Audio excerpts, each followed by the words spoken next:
ఆ మేడగదిలో వేచి ఉన్నారు. వారు ఎదురు చూస్తున్నారు. ఇదిగో నూతన ప్రారంభం, నూతన ఆలయం, నూతనంగా క్రీస్తుని ఆరాధిస్తాం, యేసుని దేవునిగా అంగీకరించి ప్రకటిస్తాం. ఇంతవరకు మనం ఆ పద్ధతుల ప్రకారం అంధకారంలో ఉన్నాం. కానీ ఇదిగో దేవుడు ముందుగానే తెలియజేసిన రీతిగా ఆశ్చర్యకరమైన వెలుగులోకి వచ్చిన వారుగా, ఆయన గుణాతిశయాలను కనబరిచేవారుగా, రాజులైన యాజక సమూహం, ఏర్పరచబడిన వంశంగా మనం నిలబడాలి. ఇతరులని తెలియజేసి యేసులోకి తీసుకురావాలి. సో ఆ 120 పీపుల్ అక్కడ ఉన్నారంట. వారు ఏక మనసు, ఏకాత్మ. How challenging is it?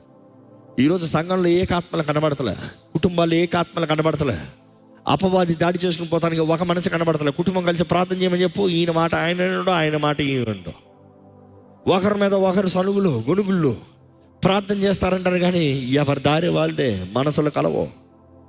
How can the Holy Spirit work? నీవు సమర్పించుకుంటేనే కానీ పరిశుద్ధాత్మను ముట్టడు కదా. ఈరోజు ఆలయాల్లో కూడా చూడండి, చచ్చిన ఆలయాలు, చచ్చిన స్థలాలు. మొన్న ఈ మధ్య కాలంలో ఒక వివాహానికి వెళ్తూ ఒక ఆలయంలోకి వెళ్ళాను.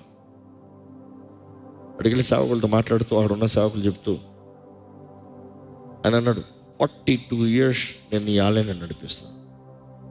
సరే అన్నాను, మీతో కూర్చోవాలంటే చాలా విషయాలు ఆలయం నడిపించాలనుకుంటే నేర్చుకోవాలి.